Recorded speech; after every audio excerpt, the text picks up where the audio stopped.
Alright guys, welcome back for another one. In today's video we're going to be talking about moissanite. Is it worth buying? Stay tuned.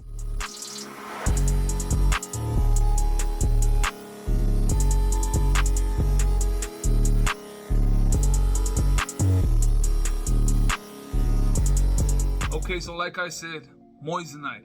Is it worth to buy?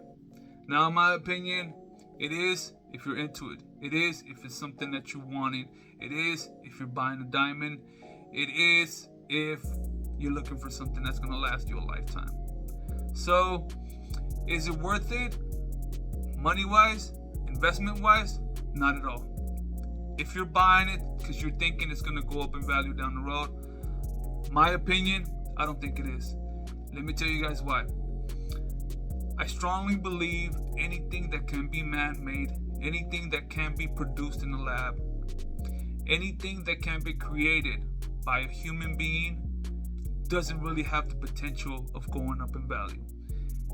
The reason why I say that is because it can be manufactured over and over and over and over again. Now, don't get me wrong, if the materials that's required to make these items tend to be scarce, tend to be something that is getting hard for us to come across, then yeah, I believe that it eventually will become more expensive.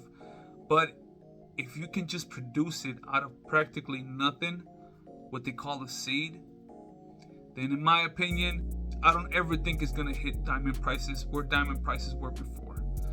And I say before because if you've been in the jewelry game, you might recently have seen that De Beers actually dropped their diamond 40%. And the reason that is because lab-grown diamonds are becoming more and more popular. Channels like this one, channels like a lot of other YouTubers that tend to buy moissanite and lab-grown diamonds are talking about it more frequently and exposing it to the people out there who may not know about lab-grown diamonds. Now, I don't have nothing against diamonds. I actually like diamonds for the fact that Mother Nature created them. Are they as rare as they say they are?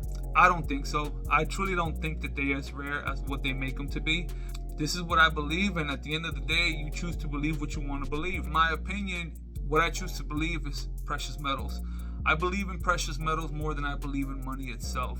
The reason why I don't believe in money itself because it can be printed again over and over and over and over again. Whereas in precious metals like gold, silver, platinum, palladium cannot be man-made, cannot be duplicated in the lab, cannot be created by man, period. It's neutrons that create these metals. These are stars that being exploded or crashing with each other to make these neutrons to create these metals. And that takes thousands of years to create. So whatever gold, silver, palladium, platinum we may have, that's it, guys. We don't get more of it. What we have is what we have. Meaning once it's mined and we cannot find more of it, that's it.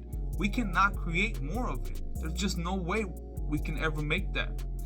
So that for me is something that will hold value, something that will go up in price because of the fact that we cannot create it. No matter how much we wanted to, it cannot be created. Why I choose to believe in silver, you may ask, and not gold? Well, I actually do believe in gold. There's nothing I have against gold. Gold is actually a great investment. In my opinion, it's a way to hold wealth. Which me in my case, I don't consider myself to be a wealthy person. I don't have a lot of money by any means. I consider myself to be a middle class human being, just like any other person out there that doesn't have extravagant money, that's driving in expensive cars. I drive a normal Chevy truck and that's my daily. I do have several projects in my garage, out in my house that I tend to work on. These are my vehicles. I have more than one vehicle, yes. I don't just own one, but I don't consider myself wealthy. So silver is a metal that I can invest in, and I say invest, but that's actually the wrong word.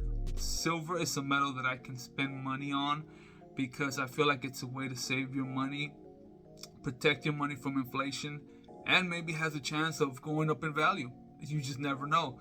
When something is so underpriced, in my opinion, compared to gold, these are the two precious metals that everybody knows about. It is so undervalued. 80-1 is the silver ratio right now in 2023, meaning you can buy 80 ounces of silver for 1 ounce of gold.